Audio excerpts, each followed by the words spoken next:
Good morning students. आज की video में हम चैप्टर नंबर 7 शुरू करेंगे, जिसका नाम है पौधों को जानिए। बाहर निकलकर आप अपनी चारों ओर के पौधों का परीक्षण कीजिए। स्टूडेंट्स, आप अपने घर के बाहर निकलकर अपने चारों ओर के पौधों को देखिए। आप देखते हैं कि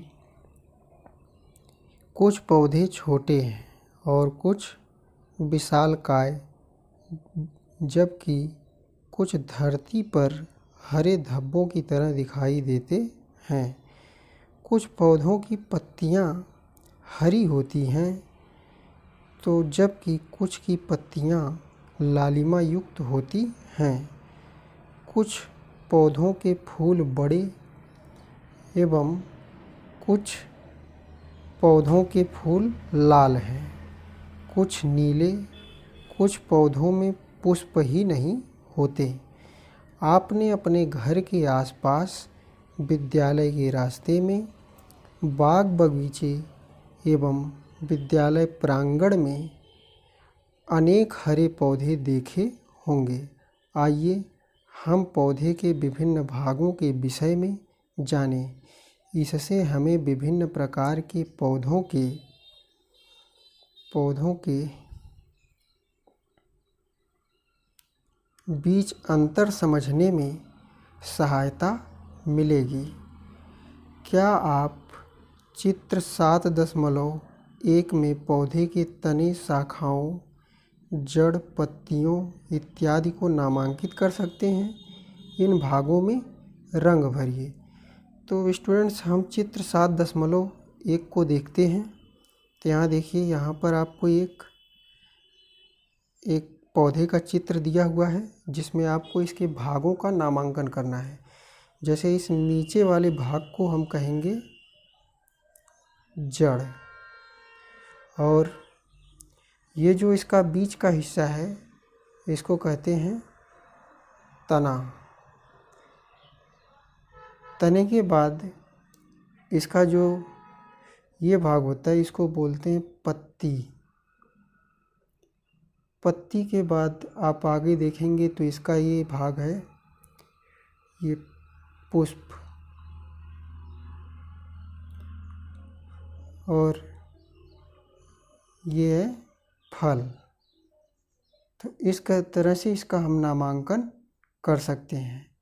तो और जैसे इन भागों को आपको कलर भी करना है, इसको अलग अलग रंगों से कलर कर देना है। जैसे ये पत्ती है, तो इसको हम हरे कलर से रंग भरेंगे, और ये फल है, तो अगर ये सरसों का पुष्प है तो ये हरे कलर से रंग भर देंगे। तो इस तरह से इसको कलर से भर देंगे।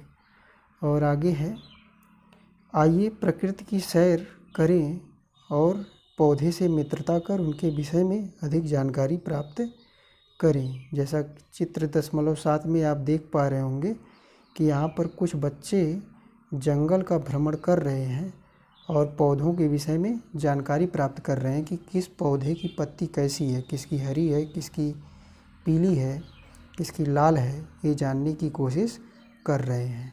आगे 7.1 में हम जानेंगे कि शाख, झाड़ी एवं वृक्ष क्या होते हैं। क्रियाकलाप 1, उन पौधों के तने एवं शाखाओं को ध्यानपूर्वक देखिए जो आपस में कम लंबे हैं, जिनकी लंबाई लगभग आपके बराबर है, तथा जो आपसे बहुत अधिक लंबे हैं। तने को स्पर्श कीजिए तथा जानने के लिए कि तना कोमल है अथवा कठोर, इसे धीरे से एक ओर मोड़ने का प्रयास कीजिए। ध्यान रखें कि वह टूटे नहीं। लंबे पौधे के तने की मोटाई मापने का प्रयास करें। तो स्टूडेंट्स, आप जो है कि तने को स्पर्श कीजिए और जानने का प्रयास कीजिए कि उसका तना कोमल है या कठोर है, या धीरे से मोड़ने पर क्या होता है, वह मुड़ जाता है या नहीं मुड़ता है। ध्यान रखें कि वह टूटे नहीं और लंबे पौधे की तने की मोटाई मापने का प्रयास करें। 7.1 में पौधों के कुछ संवर्ग आपको यहाँ पे दिए गए हैं, जिसमें आपको पौधे का नाम है टमाटर। कॉलम में इसकी ऊंचाई कैसी होती है, छोटा, और वो हरा होता है, कोमल होता है, मोटा होता है कि नहीं होता है, यहाँ पर आपको फेल कर देना है। कठोर होता है कि नहीं होता है, यहाँ पर फेल कर देना है। शाखाएं कहाँ से निकलती हैं, तने के आधार से या तने के ऊपर से, यहाँ पर आपको फेल कर देना है। पौधे का संवर्ग क्या रखेंगे, शाक। आम का पेड़ आप लोगों ने देखा होगा, ये बहुत लंबा होता है। हरा होता है कि नहीं होता है, यहाँ भर देना है। कोमल होता है या नहीं होता है, भर देना है। इसी तरह से तने के आधार कैसे होते हैं, इसको आपको फिलअप कर देना है। इस तरह से आपको पूरी कॉलम भरने हैं। तो स्टूडेंट्स, हमें यह भी जानना चाहिए कि शाखाएं भूमि के पास तने के आधार से अथवा कुछ ऊंचाई के बाद निकलती हैं। अब हम प्रेक्षित सभी भागों को 7.1 में वर्गीकृत करेंगे। कुछ उदाहरण दिखाए गए हैं। आप और अधिक पौधों के लिए 1, 2, 3 कॉलमों को भर सकते हैं। हम इस अनुच्छेद के बाद के अंश को पढ़कर कॉलम 4 को भरें। तो इन लक्षणों के आधार पर हम अधिकांश पौधों को 3 संवर्गों में वर्गीकृत कर सकते हैं। ये वर्ग हैं शाक, झाड़ी एवं वृक्ष। जब हम इन लक्षणों को देखेंगे तो हमें ये पता चलता है कि पौधों को हम 3 भागों में बांट सकते हैं। वह पहला भाग होगा शाक, दूसरा होगा झाड़ी, तीसरा होगा वृक्ष, और इन्हें चित्र 7.3 में दर्शाया गया है। हरे एवं कोमल तने वाले पौधे शाक कहलाते हैं। ये सामान्यतः छोटे होते हैं और अक्सर इनमें कई शाखाएं नहीं होती हैं। स्टूडेंट्स, आशा करते हैं कि आपको वीडियो समझ में आया होगा। वीडियो पसंद आए तो चैनल को सब्सक्राइब करें और वीडियो को ज़्यादा से ज़्यादा शेयर करें। धन्यवाद।